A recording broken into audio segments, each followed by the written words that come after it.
नमस्कार, मैं शिव और आप देख रहे हैं आर्यन खबर। बिहार के जो छात्र हैं, अभ्यर्थी हैं, वो कई बार आंदोलन करते हुए देखे होंगे आपको। हमने भी कई आंदोलन से आपको रूबरू करवाया होगा। बिहार में इन दिनों डोमिसाइल के मुद्दे को लेकर बिहार के जो अभ्यर्थी हैं वो पटना की सड़कों पर आंदोलन करते हुए नजर आए।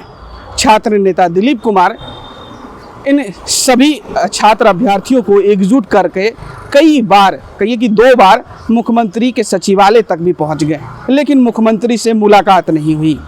बिहार में डोमिसाइल के मुद्दे को लेकर जहां छात्र हैं वो अपनी मांग मुख्यमंत्री तक पहुंचाने की कोशिश कर रहे हैं। उनकी मांग है कि बिहार में आने वाले दिनों में जो भी वैकेंसी आने वाली है उसमें 90% तक का डोमिसाइल हो, मतलब बिहार के बेरोजगारों को ही रोजगार मिले।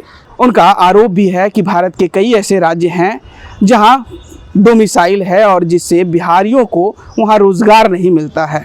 बिहारी सिर्फ मजदूर बनने के लिए अन्य राज्य जाते हैं। वहीं पलायन को रोकने के लिए और बिहार के वासियों को रोजगार देने के लिए बिहार के छात्रों का आंदोलन देखने को मिला।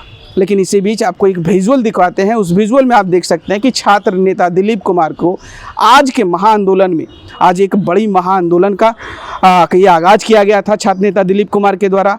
उससे भी हमने आपको रूबरू करवाया था। आज उसी महाआंदोलन की जब यात्रा जो थी मुख्यमंत्री के आवास तक जाना था, उसके बीच में ही कहिए उनकी गिरफ्तारी हो गई। छात्र नेता दिलीप कुमार को प्रशासन के द्वारा गिरफ्तार किया गया और उस गिरफ्तारी के बाद ये जो महाआंदोलन था वो कहीं इस सड़क पर खो गया। आपको बता दें कि लेकिन बिहार में जिस प्रकार जैसे जो छात्र हैं वो डोमिसाइल के मुद्दे को लेकर अपनी बात रख रहे थे, वहीं आपको बता दें कि बीपीएससी टीआरई 4 के जो वैकेंसी आने वाली है उस वैकेंसी को 90% डोमिसाइल के साथ लाने की बात कर रहे थे। एसटीईटी एग्ज़ाम जल्दी से आए, उसमें भी डोमिसाइल हो, मतलब अब फ्यूचर में बिहार में जो भी वैकेंसी आए उसमें 90% डोमिसाइल के रूप में छात्रों की मांग थी कि छात्र के जो बेरोजगार हैं उनको इस डोमिसाइल के आरक्षण से उन्हें रोजगार मिल जाए।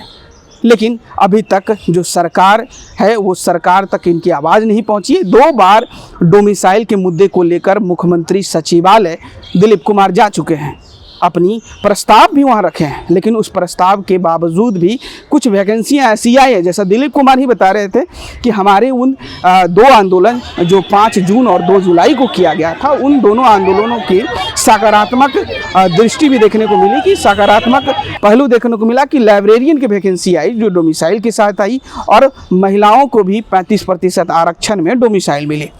इससे उन्होंने मुख्यमंत्री नीतीश कुमार को और बिहार सरकार को धन्यवाद भी दिया। लेकिन वही 90% डोमिसाइल को लेकर आज एक जो महाआंदोलन किया गया था उस पटना कॉलेज से की गई थी और पटना कॉलेज से जो आंदोलन की जो शुरुआत थी, जो छात्र थे जो इकट्ठा हुए और वहाँ से उनकी यात्रा मुख्यमंत्री आवास के लिए निकली।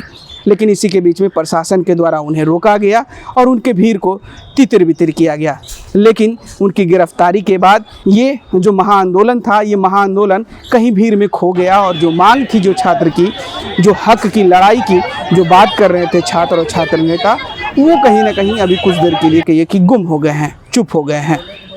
अब देखना होगा कि आने वाले समय में जब छात्र नेता दिलीप कुमार फिर से मीडिया के सामने आते हैं तो उनकी क्या प्रतिक्रिया होती है और सरकार की क्या प्रतिक्रिया होती है। छात्र जिस तरीके से हमने आपको रूबरू करवाया था सुबह में, जो छात्रों की जो मांग थी कि कई दिनों से हमारी तैयारी होती है, वैकेंसी बिहार में बहुत आ रही है, अगर अन्य राज्यों के मतलब सापेक्ष में देखा जाए तो बिहार में वैकेंसी बहुत अच्छी आ रही है, लेकिन वही रोज़गार बिहार वासियों को नहीं मिल रहा है। टीआरई 1 और टीआरई 2, टीआरई 3 की जिक्र करते हुए उन्होंने कहा कि वैकेंसी तो आई, शिक्षकों की वैकेंसी आई, बहुत सारी वैकेंसी आई, लेकिन बिहार के जो बेरोज़गार हैं अभी भी बेरोज़गार हैं। कंपटीशन का जो लेवल है बिहार का वो काफ़ी ऊंचा है, क्योंकि पूरे भारत से उनको कंपटीशन करना पड़ता है बिहार के रोज़गार में भी। और बिहार में बिहार के जो लोग हैं वो बाहर जाते भी हैं तो मजदूरी करने के लिए, कुछ ही लोग ऐसे हैं जो रोज़गार करते हैं। ऐसे इसको लेकर उन्होंने जिस प्रकार से छात्रों ने बिहार में 90% डोमिसाइल की मांग को रखा, अब आने वाले दिनों में पता चलेगा कि सरकार इस डोमिसाइल के मुद्दे को किस तरीके से हल करती है। और जो छात्रों का कहना था कि नो डोमिसाइल नो वोट की मांग को लेकर कई ऐसे छात्र भी थे जो कई टी-शर्ट पहन रखे थे जिस टी-शर्ट में नो डोमिसाइल और नो वोट की मांग। और छात्र नेता दिलीप कुमार ने भी कहा कि अगर सरकार हमें डोमिसाइल देगी, 90% की डोमिसाइल अगर मिल जाएगी बिहार वासियों को, तो जो 2025 का जो चुनाव है, वो चुनाव में एक एक घर जाकर जो छात्र हैं वो उनके वोट की मांग कर लेंगे और आने वाले दिनों में फिर से एक बार नीतीश कुमार की सरकार बन सकती है। फिलहाल इस खबर में इतना ही। इस वीडियो की प्रतिक्रिया आप हमें कमेंट में जरूर बताइएगा और ऐसे ही तमाम खबरों से जुड़े रहने के लिए देखते रहें आर्यन खबर।